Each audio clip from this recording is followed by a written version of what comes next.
What's up, everybody? This is Karak with ACG, and as always, it's my continuing mission to bring you reviews that aren't 2 minutes long or filled with sponsored bullcrap. You know, most of us in gaming know about Banjo-Kazooie. We either played the originals or watched in horror as Nuts and Bolts was criminally under-celebrated. Now we fast forward 9 years and you have the combined efforts of a number of the staff back from the rare days with a Kickstarter title. These are people who worked on titles like Banjo as well as others. They created Playtonic games and then asked the age-old question, what is friendship? Now, I can only assume copious amounts of peyote were consumed, and the answer ended up coming out. A lizard and a bat teaming up for heavily saturated Saturday morning-style platforming hijinks. And here we are. Yooka-Laylee is a platformer with a release date of April 11th, and is for the PC, PS4, Xbox One, and Switch.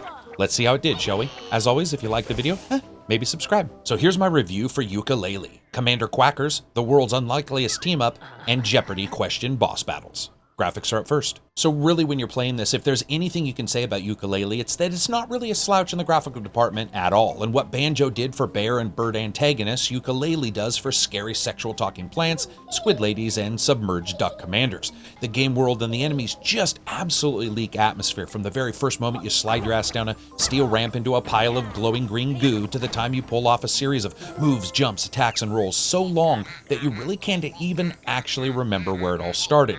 At times, the game just nails the feeling of platformers it prides itself on sharing the heritage of. I also have to say, the enemy design is just really well done here, from sets of eyes leaping across the screen that take possession of other items in the game world to create different enemies, to the main boss himself, capital B. There was always some new character to be introduced as an antagonist here. Also, I have to say, texture work and color palette here are really well done. As with many platformers, color and texture can be as vital as the structure of any item within the game world to really inform the gamer that yes, I can walk here, or yes, I can leap here, or if I jump here, I'm gonna die. For the most part, Yooka-Laylee actually handles this perfectly. And lastly, I just have to say the lands themselves. Massively sprawling, vertically challenging levels that not only really instantly call into question your ability to perform what you've learned in a series of death-defying actions, but can actually be enlarged by using the game's main currency, which are writers' quills, and spending them that makes the lands larger. And there's really something unusual about the ability to extend these levels to a larger framework that really did nail it for me. But you know what? It's actually not just that, and it's not the typical atypical environmental elements the levels have and have you run through, like lava, poison, forest, ice, and others. They're all represented here. It really is, to me at least, the labyrinthian construction that astounds me throughout these different levels. And by astounds, I mean, it's like a fucking Escher painting someone decided to cross with a hall of mirrors. I mean, even the opening area, which for most titles would be nothing more than a funny name tutorial _1 level when it loads, has passbacks, special skill required moves to unlock some locations, and connections to all of the levels you unlock as you go forward. Many of these you won't even recognize are connections until you're upon them, and ta-da, you're home. Now, unfortunately, this game is equal parts nostalgia trip and equal parts nostalgia reminder, one time making you feel like you did when you were a kid strapping into that freakish N64's controller designed by aliens, or being shown forcibly that platforming back then wasn't the magical nirvana we all like to pretend it was. I mean, in the end, it's sort of like going to a deserted island to be away from everyone. Yeah, well, have fun starving to death. And there are a couple reasons for this, actually. First, the two main characters just do not really do it for me at all. They don't have the sticky attitude quality that the prior titles from some of these folks have, and they certainly don't feel as unique or strangely relatable as Banjo and Kazooie. But second, absolutely has to be the camera. Dear God, the camera. You see, it actually doesn't do transparencies at all, and at least half of Yooka-Laylee's inside closed environments are leaping across chasms, sometimes with nothing but a sheer wall holding a small pillar of ice you're standing on from falling into what can only be described as the great nothing from the never-ending story. And the biggest problem here is that the camera just refuses to cooperate almost all the time. If there's an item, instead of warping through it, the camera just stops, which means in some particular sections, especially ones with a lot of pillars or if you're up against a wall, it's a series of starts and stops and semi-blind jumps that is taxing on your patience. Additionally, the camera is so tightly connected to the main character that a small rock, a bump in a ramp, or otherwise can cause it to shift, which means while running in a straight line over what appears to be relatively solid ground, the camera can whittle and waddle around like you're in a fucking rally car. I have to say, it's been a long time since I actually felt sick while playing a game purely due to the camera. I mean, when you think about it, it's absolutely necessary to have excellence in your camera in a 3D platformer. Otherwise, there's some kind of perverted frustration generator wrapped up in garish colors.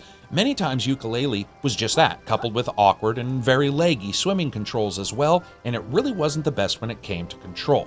Unfortunately, though I loved a great deal about Yooka-Laylee's presentation, and while others did report stutter on various systems, on my PC it was above 60 FPS at all times, even with the older 920 i7 and a 970, and that ran incredibly well. But due to the camera, it doesn't really mean that you will be able to run incredibly well, which ultimately results in a lot of frustration. Sound, music, and voice.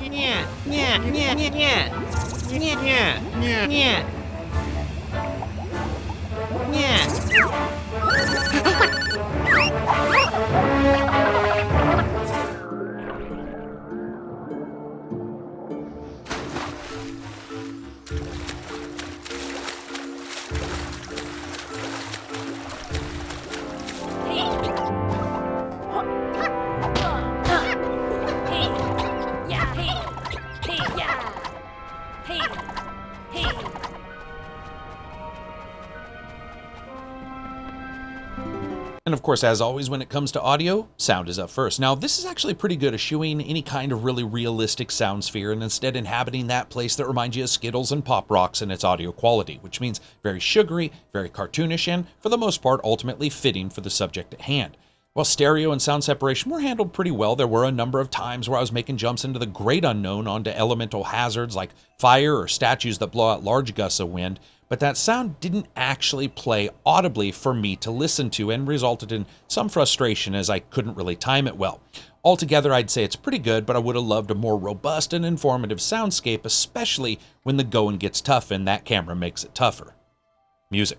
You know, one of the things I've always liked is rare games and their relative bravery towards unique sounding instruments, and the woodwind-induced starting music here, or the later horn sections as you're cresting locations that even Sherpas would look at and say, "Fuck you, you go." It just overall sounds really good. It's the type of music you would expect. Additionally, there were a lot of little tracks that I really liked here, from the Mickey Fantasia-inspired Inner Tower theme to later use of xylophone stingers that were surprisingly well thought out in their placement.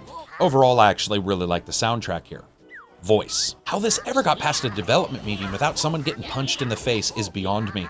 This isn't just bad, it's terrible. We have the typical sound effect voice here, with each character having some sound effect that plays for every single word they say in a sentence, and while that's not necessarily new, it's also not surprising that it's goddamned infuriating, and you add to the fact that they're unskippable in many cases, and you have a recipe for disaster.